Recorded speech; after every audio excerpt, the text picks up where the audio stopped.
हाँ, तो देखना यहाँ पर ये कितने अंक हो गए, इसमें सार्थक अंक 4। ठीक है, अब यहाँ पर हमसे पूछा क्या है, क्षेत्रफल और आयतन। तो जब हम क्षेत्रफल और आयतन निकालेंगे तो उसमें भी कितने अंक होना चाहिए उसके उत्तर में, 4। तो यहाँ पर देखेंगे ये घन के पृष्ठ का क्षेत्रफल है, तो पहले सूत्र लिख देंगे। जो इसका सूत्र होता है ये होता है 6a², माने घन के भुजा का स्क्वायर। तो देखो सूत्र लगा दिए, ये क्या लिख दिए हैं 6, और a का मान ये कहलाएगा, ये दिया है ना, ये किसका मान कहला गया, a का। तो उसकी जगह पर ये लिखें 7.203 का स्क्वायर लगाएं। ठीक है, अब इसको हल करेंगे तो ये संख्या माने 6, इसका वर्ग कर दोगे, माने 6 गुणे 7.203 गुणे 7.203, इसको 2 बार कर दो और पूरा गुणा करेंगे तो ये संख्या आ गई इतनी बड़ी। क्या ये उत्तर सही है? नहीं है। कब होना चाहिए सही? जब ये कितने में हो, 4 अंक। तो हम इन संख्याओं में से इसको उड़ाते हैं। जैसे यहाँ पर हम 4 को हटा दिए, 4 को हटाएंगे तो 5 में कुछ फर्क पड़ेगा? नहीं पड़ेगा, क्योंकि 5 से कम है। ठीक है, इसके बाद यहाँ पर देखो ये 5 को हटाना है तो इसमें 1 जुड़ जाएगा, ये क्या हो जाएगा 3। ये 3 को भी हटाओगे तो मान लो ये कितना हो जाएगा, 9 ही रहेगा। फिर इस 9 को भी हटाओगे तो ये माने ये 10 हो गया, तो 1 यहाँ हो जाएगा। ठीक है, और इस 9 को हटाओगे तो यहाँ क्या आ जाएगा 3, उतना ही बात है ना। तो देखो ये 311.2 लिखा था, लेकिन यहाँ पर क्या लिखा है 311.3। तो इसको हम राउंड ऑफ कर दिया। इसमें कितने सार्थक अंक हैं, 4। बस यही है समझना है कि आपको 4 सार्थक अंक में उत्तर देना है। ठीक है, हाँ। एक चीज में समझ में नहीं है, कैसे आप बोले 4 घटाओ है? एक डिवाइड उसमें कैसे होते जाता है, मतलब एक उसमें प्लस कैसे होते जाता है? अच्छा, पूर्णांकन में नहीं थे जब पढ़ाए थे, तो पूर्णांकन में क्या है, यदि ये पीछे की संख्या 5 से कम है तो इसके पहले वाली संख्या में कुछ नहीं जोड़ते। जैसे ये 4 है, ये 5 से कम है तो इसमें कुछ नहीं जोड़ेंगे, 5 में कोई फर्क नहीं पड़ेगा। अब ये 5 है तो इसमें 1 जोड़ के इसको क्या बना देते हैं 3। ठीक है, अब ये 3 है तो 3 5 से कम है, ज़्यादा है, 5 से कम है, तो इसके पहले वाला 9 का 9 रहेगा। जब इसको हम हटाते जाते हैं तो वहाँ पर हमको ये देखना है कि इसमें 1 जोड़ना है कि नहीं जोड़ना है। यदि 5 है, 5 से ज़्यादा है, तो हम उसको 1 क्या करेंगे आगे जोड़ देंगे, और नहीं होगा तो नहीं जोड़ेंगे। तो इसमें जोड़ देंगे तो ये कितना हो जाएगा 10। अब यहाँ 10 है, अब 10 का भी हटाएंगे तो यहाँ क्या हो जाएगा 3 हो जाएगा। इस तरह से राउंड ऑफ करने का तरीका होता है, जान गए। अब घन का आयतन है, तो घन के आयतन का सूत्र होता है a³। क्या होता है a³। तो यहाँ देखो a का मान ये था ना, ये वाला, इसी को हम यहाँ पर रख दिए हैं ये, और इसमें क्या लगा दिए हैं क्यूब, मतलब इसका 3 बार गुणा करना है। तो गुणा कैसे करेंगे, 7.203 गुणे 7.203 गुणा करें, फिर जितना है फिर उसमें गुणा कर दिए, 3 बार गुणा हो जाएगा। अब गुणा करने पर ये संख्या आ गई, तो ये संख्या में कितने सार्थक अंक हैं, गिनो यार, 1 2 3 4 5 6 7 8 9 सार्थक अंक हैं। हमको उत्तर कितने में देना होता है 4। जो भी मापन दिया है ना, मापन को देख लेना, जिसमें कम सार्थक अंक होंगे उतनी हमको उसमें सार्थक अंक रखना पड़ता है उत्तर में। तो यहाँ पर अब छोटा करेंगे, मुझे बताते जाना। 4 को हटाओगे तो इस 5 में कोई फर्क पड़ेगा? नहीं पड़ेगा। 5 को हटाओगे तो 8 हो जाएगा, ये 5 है तो ये हो गया क्या 8, 1 बढ़ जाएगा। ठीक है, फिर 8 को हटाओगे, 5 से बड़ा है तो ये, हाँ, तो ये इसको हटाएंगे तो ये क्या हो जाएगा 5 हो जाएगा, 1 बढ़ गया। फिर इस 5 को हटा देंगे तो ये 1 का क्या हो जाएगा 2 हो जाएगा। अब 2 को हटाएंगे तो इसमें कोई फर्क नहीं पड़ेगा। तो ये 4 अंक हो गए, इसके 4 अंक तक हमको इसको छोटा करना है। अब ये इसका उत्तर इतना में लिख देंगे, बस ये आपको समझना है। ठीक है, यहाँ पर ये हो गया। उदाहरण 2 को भी पढ़ लेते हैं। ये किसी पदार्थ का ये आयतन 507 ग्राम 507 ग्राम ये द्रव्यमान दिया है, और इसका आयतन कितना है 1.2 सेंटीमीटर क्यूब। तो इसको सार्थक अंकों में ध्यान रखते हुए इसका घनत्व तो हमको ज्ञात करना है। ठीक है, तो सबसे पहले ये देखो कि इसमें कितने सार्थक अंक हैं 3 हैं, इसमें कितने हैं 2 हैं। तो जब इसको हल करोगे तो उसका उत्तर कितने सार्थक अंक में होना चाहिए? नहीं नहीं, जिसमें सबसे कम होंगे। इसमें कितने हैं? 2। तो आपका उत्तर कितने अंकों का होना चाहिए? 2 अंकों का। जितनी संख्या दी हो, तो चाहे हम जोड़ते हों, गुणा करते हों, भाग करते हों, घटाना करते हों, जितने मान दिए हों उनमें से जिसमें सबसे कम सार्थक अंक होंगे उत्तर उतने सार्थक अंक में लिखना होता है। ठीक है, तो देख लेते हैं। यहाँ पर यही चीज़ यहाँ पर लिखा हुआ है, देख लो कि द्रव्यमान में कितने सार्थक अंक हैं? 3। ये द्रव्यमान में कितने हो गए? नहीं बताया तो ये ग्राम लिखा है, तो ग्राम से समझ जाएंगे कि द्रव्यमान माने ग्राम को ग्राम में लिखा है तो माने द्रव्यमान ही होगा। जैसे किलोमीटर में लिखा होगा तो हम जान लेंगे कि दूरी है, सेकंड में लिखा होगा तो हम जान लेंगे कि समय है, ऐसे ग्राम में लिखा है तो हम जान लेंगे कि ये क्या है? द्रव्यमान। तो द्रव्यमान में कितने सार्थक अंक हैं? 3। और यहाँ पर ये आयतन दिया है, आयतन में कितने सार्थक अंक हैं? 2 है। तो जब हम घनत्व निकालेंगे, इसका क्या निकालना है? घनत्व। तो घनत्व में कितने अंक होना चाहिए? 2 अंक होना चाहिए। ठीक है, तो अब देखो घनत्व का सूत्र है, यहाँ पर ये पूरा नहीं लिखा है, यहाँ ऐसा समझो कि जो घनत्व का सूत्र होता है, घनत्व बराबर होता है द्रव्यमान बटे आयतन। क्या होता है? द्रव्यमान बटे आयतन। इसी सूत्र में मान रख दिए हैं। तो देखो यहाँ पर ये किसका मान है? द्रव्यमान का। ये किसका मान है? आयतन का। अब इसको हल करोगे तो ये डायरेक्ट आंसर लिख दिया है, थोड़ा सा यहाँ गड़बड़ किया है, मैं अभी कैलकुलेटर से करके दिखाता हूँ कि। तो जब आप इसको भाग करोगे पूरी तरह से तो ये आता है 4.78 था, हाँ इसका ये आता है 4.7, फिर क्या है 8, फिर क्या आएगा 3, इस तरह से आता जाता है। ठीक है, तो आप जब भाग करोगे तो इसको भी लिख लेना, फिर बाद में ये आंसर लिखना। तो अब इसमें 3 को छोड़ देंगे तो कोई फ़र्क पड़ेगा इसमें? नहीं। इस 3 को छोड़ोगे तो कोई फ़र्क पड़ेगा? इस 8 को छोड़ोगे तो ये क्या हो जाएगा? 8 हो जाएगा। अब इसमें कितने अंक बचे हैं? 2। तो इसका आंसर ये हो गया। ठीक है, क्लियर हो गया। अब ये 1.3 को देखना ना, उदाहरण 1.3 क्या कहता है। यहाँ निम्नलिखित समीकरण दिया है 1/2 mv² बराबर mgh। ठीक है, तो यहाँ पर m को बताया कि ये क्या है? द्रव्यमान। v माने क्या है? वेग, ये वेग लिखा है। और g का मतलब क्या है? गुरुत्वीय त्वरण। और h का मतलब क्या है? ऊंचाई। अब इसकी हमको जांच करना है, किस विधि से? बीमी विधि से, कि क्या ये सत्य है कि नहीं है। तो आपको तो पढ़ाए हैं सत्यता। तो इसमें क्या करेंगे? पहले इसकी बीमा निकालना है और फिर इसकी बीमा निकालना है। दोनों पक्षों की बीमा निकाल लेते हैं और यदि बीमा बराबर आ जाती है तो हम लिख देंगे कि ये क्या है? सत्य है। तो देखो यहाँ पर लिखे हैं वाम पक्ष की बीमाएँ, या इसी को हम क्या लिख सकते हैं? LHS। ये क्या हो गया? LHS की बीमा। तो यहाँ पर देखते हैं, इनका बीमा लिखते हैं। जैसे 1/2 यहाँ लिखा है क्या? नहीं लिखा, क्योंकि 1/2 बीमा नहीं है, कोई बीमा नहीं होगी। ठीक, तो 1/2 नहीं लिखेंगे, सबकी बीमा लिखना है। ये देखो, ये किसकी बीमा हो गई? m की। और ये v जो है, v की बीमा क्या होती है? LT-1। इसमें स्क्वायर लगा है तो यहाँ क्या लगा दिए हैं? स्क्वायर लगा। अब इसको हल करेंगे, एक कोष्टक में लिखेंगे। देखो, इसका स्क्वायर अंदर कर दिया, अगले स्टेप में देखना। ये मैं क्या लिखा हूँ? L⁻²। क्यों 2 हो गया? ये बाहर 2 लिखा है, ये घात में 2 लिखा है, यही 2 कहाँ चला जाएगा? अंदर। और इस t में भी चला जाएगा तो ये t की घात क्या हो जाएगी? माइनस। यहाँ तो दोबारा से देखना, ये घात कितनी है? 2 है। इस 2 घात का इसके अंदर भी गुणा होगा घात में, तो ये क्या हो जाएगा? L की घात 2। और इस -1 के साथ भी होगा तो ये हो जाएगा -2, और बाहर की घात हट जाएगी। ठीक है, अगले स्टेप में देखो, इनको इकट्ठा लिख दिए हैं। ये देखो, m लिख दिया हूँ, ये L2 लिख दिया हूँ, ये T2 - T लिख दिए। ठीक, तो इस तरह से किसका मान हो गया? LHS।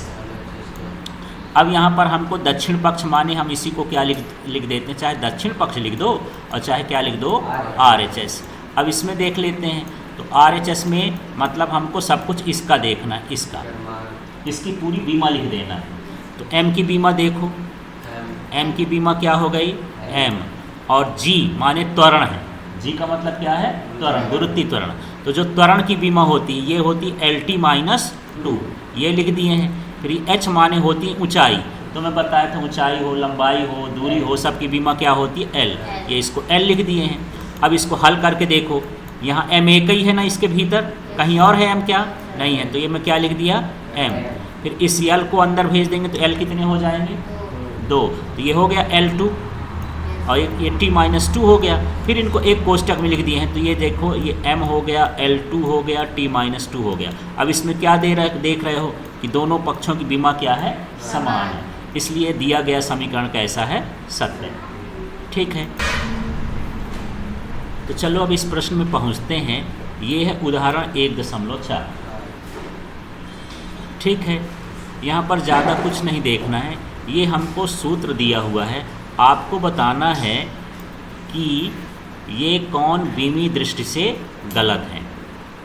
ठीक है, तो यहाँ k का मतलब क्या है ऊर्जा, k का मतलब क्या है ऊर्जा, तो हम यहीं पर फिर से निकालेंगे। एक को बता रहा हूँ, बाकी आप लोग अपने से निकालना है। अभी यहाँ पर ये हुआ LHS में क्या लिखा है यार, देखो तो पहले वाले में, ये A नंबर का कर रहा हूँ ना मैं, हाँ क्या लिखा है K, तो ये बराबर में क्या लिख दिया K की क्या कहलाएगी बीमा। ठीक है, और K माने होता है ऊर्जा या कार्य, K का मतलब क्या है ऊर्जा या कार्य। तो जो कार्य की बीमा होती है वो क्या है ML2T-2, ये किसकी बीमा कहलाएगी K की, है ना। चाहे गतिज ऊर्जा हो, स्थितिज ऊर्जा हो, कार्य हो, इन सब की बीमा एक जैसे रहती है।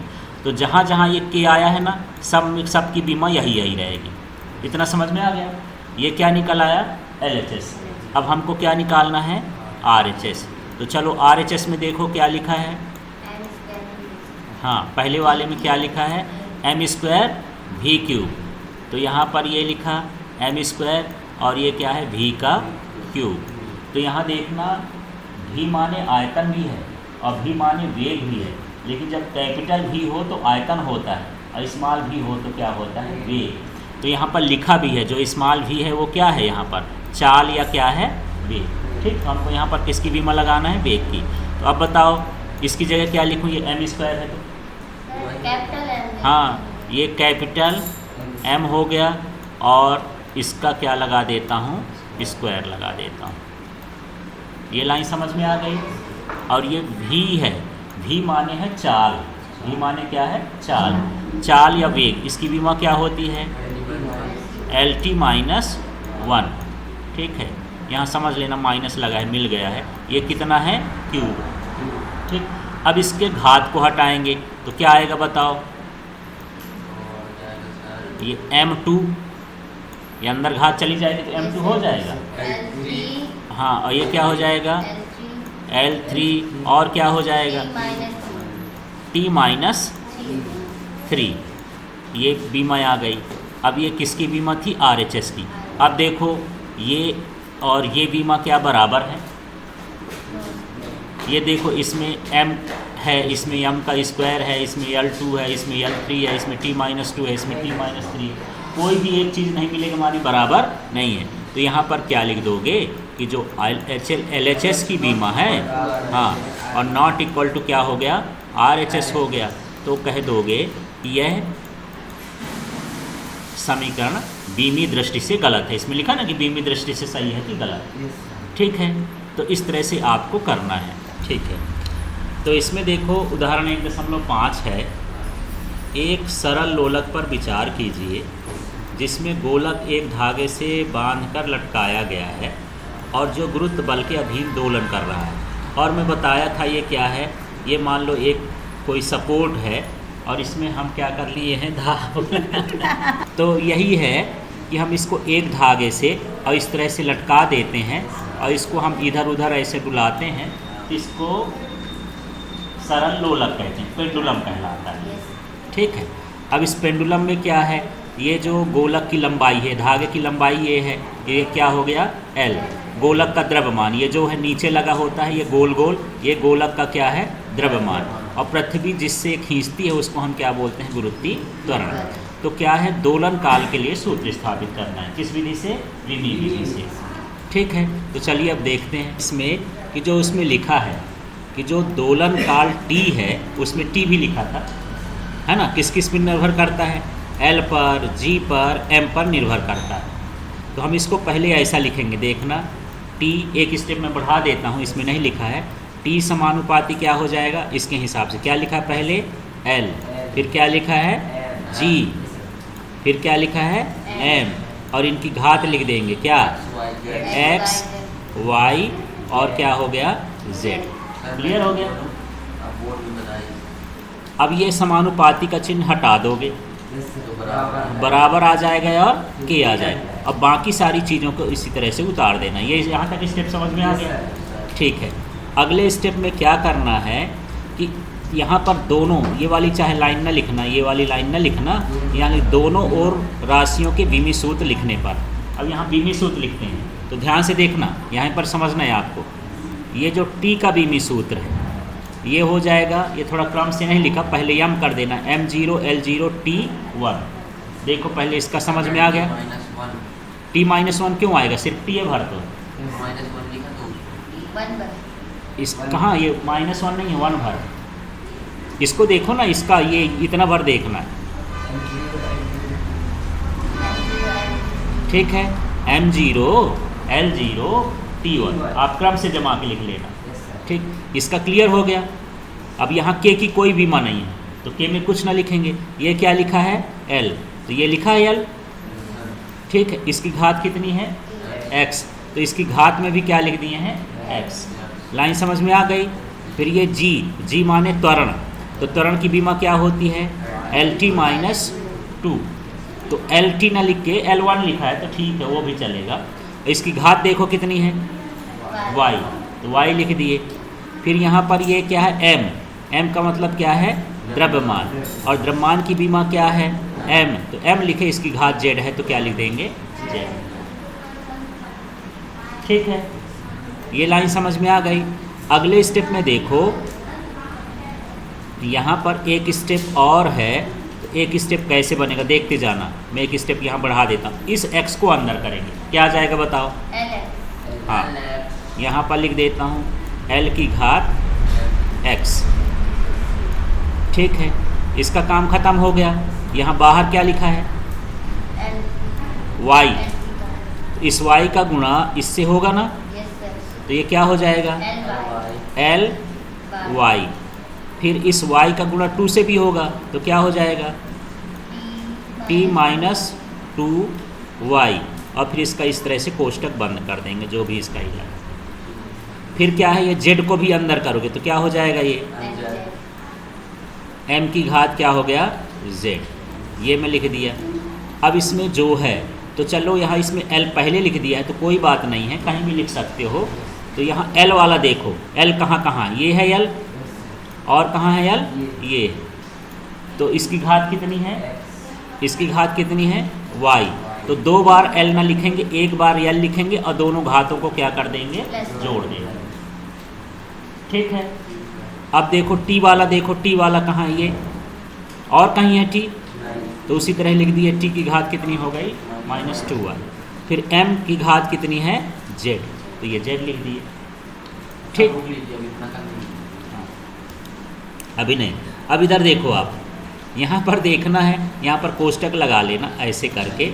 अब यहाँ पर अगली स्टेप में देखना, दोनों ओर की विमाएँ समान करने पर या लिखने पर, तुलना करने पर, आप ये शब्द नहीं लिखना समीकृत, आपके लिए थोड़ा सा मुश्किल हो जाएगा।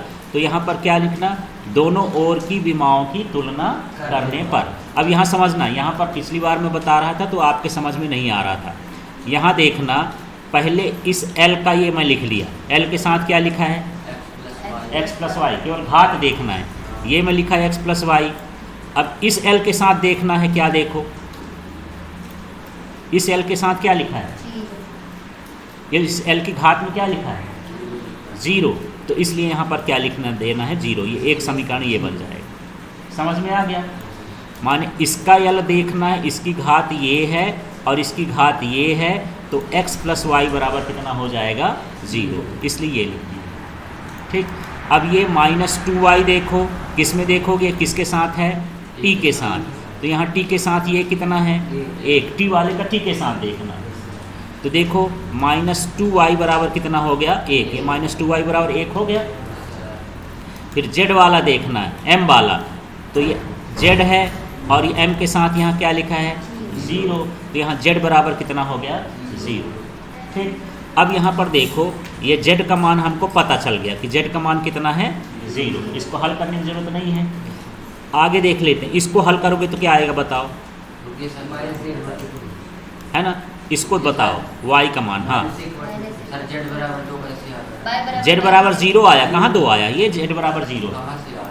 अच्छा, ये z है ना, m का मान क्या है यहाँ z, यहाँ m का मान क्या है 0, यहाँ क्या है 0, इसलिए z बराबर m की घात देख लेना। इस तरफ भी बराबर किस तरफ वाले में देखना, बराबर किस तरफ वाले में देखना। ठीक है, अब ये यहाँ से देखो, इसको हल करोगे तो ये कितना आ जाएगा, ठीक है, -1/2 आ जाएगा। ठीक है, अब देखना ये जो y का मान आया यहाँ पर, यदि -1/2 रख देंगे और इसका पक्षांतर कर देंगे तो प्लस में आ जाएगा x की घात 1/x बराबर 1/2। ठीक है, अब आपको x का मान पता चल गया, y का मान पता चल गया और किसका मान पता चल गया z का। इस सूत्र में इनका मान रखेंगे। देखना अब यहाँ वाला आ जाते हैं, ये लाइन आ गई, ये मेरा ये देखते जाना लाइन। यहाँ पर t की जगह क्या लिख दिए हैं t, यहाँ देखो बराबर की जगह क्या लिखा है बराबर, ये माने k लिखा है, k की जगह k। अब यहाँ क्या लिखा था l, ये l लिख दिया हूँ, इसकी घात यहाँ पर क्या है x, यहाँ x का मान कितना आया 1/2, यहाँ क्या लिख दिए हैं 1/2। फिर आगे देख लो, ये g है और ये भी क्या है g, तो यहाँ g के साथ क्या लिखा है y, यहाँ y लिखा हूँ क्या, y का मान कितना आया है ये, तो -1/2 लिख दिए। ठीक है, इतना लिखने के बाद आप क्या देख रहे हैं इसमें कि ये जो है इसको मैं एक लाइन और बढ़ा देता हूँ, इसमें ध्यान से देखना, ये मैं k लिख दिया। ठीक है, फिर l की घात कितनी है 1/2, ये लिख दिया। अब ये जो g है इसकी घात किस में है, माइनस में कि प्लस में, माइनस में। यदि इसका माइनस हटाना हो तो इसको ले जाके यहाँ लिख सकते हो बटे में, ये 1/2 हो गया। ठीक है, और आगे चलता हूँ, इसको ऐसे लिख सकता हूँ k, ठीक है, और ये लिख दिया l और बटे में क्या लिख दिया g, और दोनों की घात 1/2 है ना, तो 1/2 एक बार लिख दूँ, यहाँ पर घात क्या लिख दूँ g है, तो ये ये k लिखा, l/g लिखा, इसकी घात आधा 2 बार थी तो इकट्ठा लिख दिया 1/2। और 1/2 यदि हटाते हो तो देखो यहाँ पर k की जगह k लिख दिए हो, l/g है तो l/g लिख दिए हो, और यदि 1/2 नहीं लिखना है तो क्या लिख सकते हो, रूट लगा सकते हो। माने ऐसा समझो कि यदि 2 की घात 1/2 हो तो इसको हम क्या लिख सकते हैं, √2। समझ में आ गया, तो इसकी घात 1/2 हटेगा तो ये सारा चीज़ किस में हो जाएगा, रूट में हो जाएगा। इस तरह से आपको सूत्र निकालना है। ठीक है।